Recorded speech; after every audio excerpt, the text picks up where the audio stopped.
यापूर्वीच्या व्हिडिओमध्ये आपण त्रिकोणमितीय गुणोत्तरे आणि त्यावरील आधारित उदाहरणावर चर्चा केलेली होती।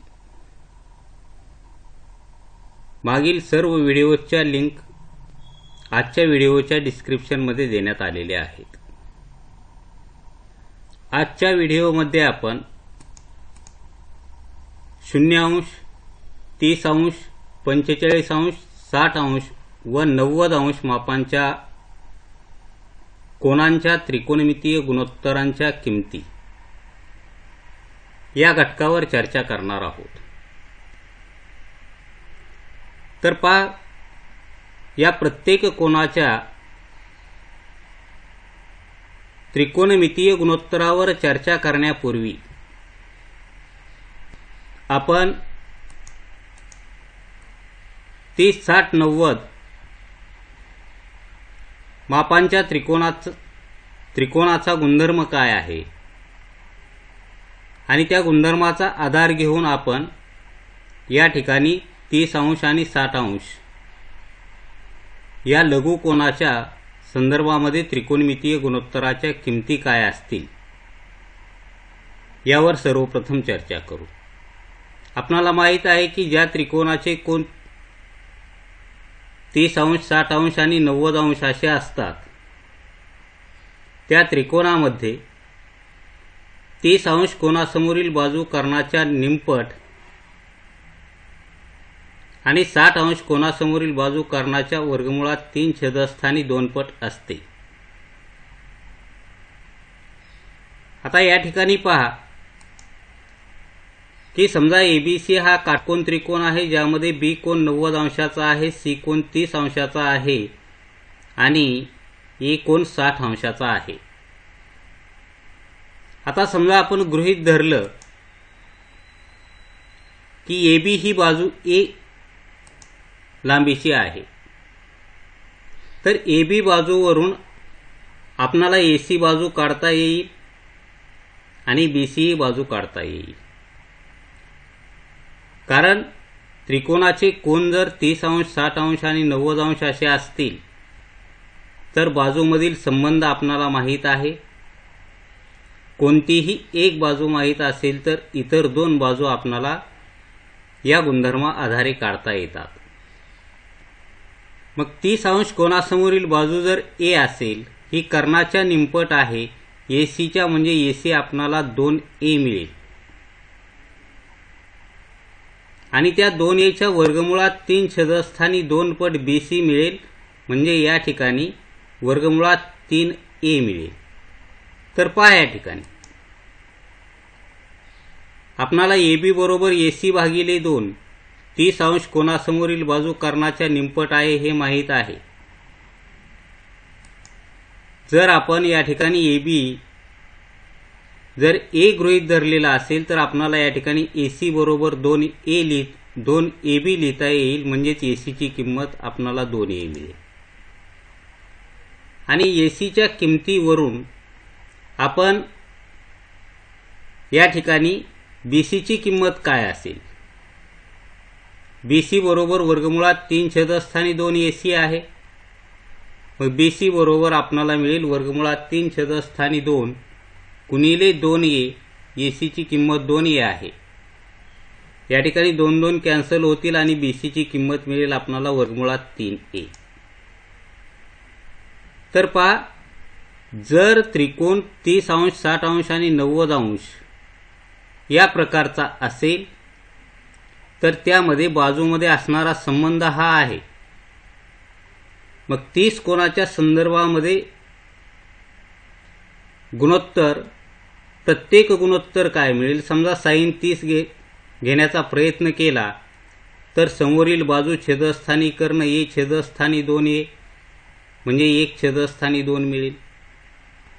तर आपण 30° आणि 60° या 2 कोनाच्या संदर्भामध्ये प्रत्येक गुणोत्तराच्या किमती या त्रिकोणावरून काय मिळू शकतात हे पाहू। समजा तोच त्रिकोण आपण या ठिकाणी घेतलेला आहे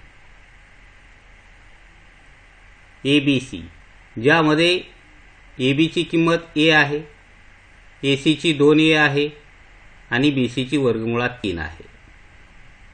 आता या त्रिकोणावरून जर आपण 30 अंश मापाच्या सर्व त्रिकोणमितीय गुणोत्तराच्या किमती काढल्या आणि 60 अंश मापाच्या कोनाच्या प्रत्येक त्रिकोणमितीय गुणोत्तराच्या किमती काढल्या तर त्या काय मिळतील? या ठिकाणी पहा, या त्रिकोणावरून आपण 30 अंश व 60 अंश या कोनांची त्रिकोणमितीय गुणोत्तरे लिहू शकतो किंवा त्यांच्या किमती लिहू शकतो. मग या ठिकाणी sin 30 AB छेदस्थानी AC समोरील बाजू छेदस्थानी कर्ण म्हणजे A छेदस्थानी 2A 1 छेदस्थानी 2 म्हणजे 30 अंश मापाच्या कोनाच्या साइन गुणोत्तराची किंमत काय असेल? 1 छेदस्थानी 2 असेल. त्याच पद्धतीनं 30 कोनाच्या संदर्भातच आपण कॉस गुणोत्तराचा विचार करू. कॉस 30 काय असेल?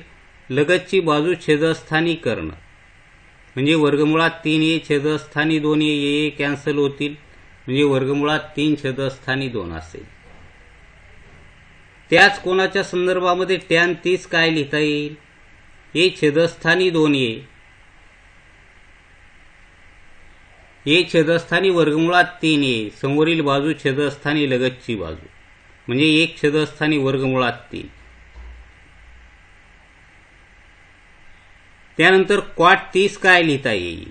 लगतची बाजू छेदस्थानी समोरील बाजू म्हणजे BC छेदस्थानी AB म्हणजेच वर्गमुळात 3A छेदस्थानी A म्हणजे वर्गमुळात 3. पहा, साइन 30 ची किंमत 1 छेदस्थानी 2 मिळाली. कॉस 30 वर्गमुळात 3 छेदस्थानी 2. टॅन 30 1 छेदस्थानी वर्गमुळात 3. कॉट 30 वर्गमुळात 3. त्याच पद्धतीनं सेक 30 काय लिहिता येईल? कर्ण छेदस्थानी लगतची बाजू म्हणजे या ठिकाणी 2A छेदस्थानी वर्गमुळात 3A म्हणजे 2 छेदस्थानी वर्गमुळात 3 आणि कोसेक 30 कर्ण छेदस्थानी समोरील बाजू म्हणजे 2A छेदस्थानी A म्हणजे 2 मिळेल. कोसेक 30 ची किंमत काय मिळेल? 2. म्हणजे हा जर त्रिकोण आपण लक्षात ठेवला तर आपणाला 30 अंशासाठी प्रत्येक त्रिकोणमितीय गुणोत्तराच्या किमती लिहिता येतील आणि 60 अंशासाठी सुद्धा लिहिता येतील. आता ठीक आहे, 60 अंश कोनाच्या संदर्भामध्ये समोरील बाजू BC असणार आहे, लगतची बाजू AB असणार आहे आणि कर्ण AC असणार आहे. मग आपण साइन 60 काय लिहू शकतोय? समोरील बाजू छेदस्थानी कर्ण वर्गमुळात 3A छेदस्थानी 2A म्हणजे वर्गमुळात 3 छेदस्थानी 2. कॉस 60 काय लिहिता येईल? लगतची बाजू छेदस्थानी कर्ण 1 छेदस्थानी 2 लिहिता येईल.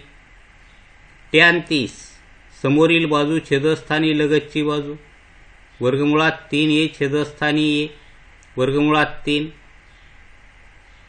त्यानंतर कॉट 60 लगतची बाजू छेदस्थानी समोरील बाजू A छेदस्थानी वर्गमुळात 3A म्हणजे 1 छेदस्थानी वर्गमुळात 3 आणि सेक 60 कर्ण छेदस्थानी लगतची बाजू म्हणजे या ठिकाणी AC छेदस्थानी AB म्हणजे 2A छेदस्थानी A म्हणजे 2 आणि कोसेक 60 कर्ण छेदस्थानी समोरील बाजू म्हणजे 2 छेदस्थानी काय मिळेल? वर्गमुळात 3. तर पहा, 30 अंश कोनासाठी आणि 60 अंश कोनासाठी जर हा त्रिकोण आपण लक्षात ठेवला तर 30 अंश मापाचा कोन किंवा 60 अंश मापाचा कोन या कोनांच्या त्रिकोणमितीय गुणोत्तराच्या किमती काय आहेत हे आपण या त्रिकोणावरून लक्षात ठेवू शकतो किंवा काढू शकतो. आता ठीक आहे, अशाच पद्धतीच्या दुसऱ्या एका त्रिकोणावर चर्चा करू आणि त्यावरून आपण त्रिकोणमितीय गुणोत्तराच्या किमती लिहू. आता यानंतर या ठिकाणी जो काही ABC त्रिकोण दिलेला आहे, ज्या त्रिकोणामध्ये B कोन 90 अंशाचा आहे, A कोन 45 अंश मापाचा आणि C कोन 45 अंश मापाचा आहे, म्हणजे हा समद्विभुज काटकोन त्रिकोण आहे. या ठिकाणी AB आणि BC या दोन्हीही बाजू एकरूप असतील आणि या एकरूप बाजू कर्णाच्या 1 छेदस्थानी वर्गमुळात 2 पट असतात. हा गुणधर्म यापूर्वी आपण शिकलेलो आहोत की त्रिकोणाचे कोन 45, 45, 90 अंश असे असतील तर एकरूप बाजू कर्णाच्या एक छेदस्थानी वर्गमुळात 2 पट असते। आता या गुणधर्माचा आधार घेऊन समजा आपण या ठिकाणी AB बरोबर BC बरोबर A गृहीत धरलं, तर या ठिकाणी आपण या गुणधर्माचा आधार घेऊन काय सांगू शकतो किंवा पायथागोरस वापरून जरी तुम्ही काढलं, AC चा वर्ग बरोबर AB चा वर्ग अधिक BC चा वर्ग, A वर्ग अधिक A वर्ग मिळेल। म्हणजे या ठिकाणी AC चा वर्ग बरोबर 2A वर्ग मिळेल, म्हणजे AC बरोबर वर्गमुळात 2 मिळेल, वर्गमुळात 2A मिळेल। लक्षात ठेवा, आपण AC ची किंमत पायथागोरसचा सिद्धांत वापरून काढली किंवा मी सांगितलेला गुणधर्म वापरला की कर्ण एकरूप बाजू ही कर्णाच्या एक छेदस्थानी वर्गमुळात 2 पट असते। लक्षात ठेवा, तो गुणधर्म वापरला तरी सुद्धा आपल्याला काय लिहिता येईल, AB बरोबर BC बरोबर एक छेदस्थानी वर्गमुळात 2 गुणिले AC, आणि त्यावेळी AC ची किंमत हीच मिळणार आहे, वर्गमुळात 2 गुणिले A। आता या ठिकाणी या तीनही किमती माहीत झाल्यानंतर आपण 45 अंश मापाच्या कोनाच्या संदर्भामध्ये प्रत्येक गुणोत्तराच्या किमती या ठिकाणी लिहू शकतो।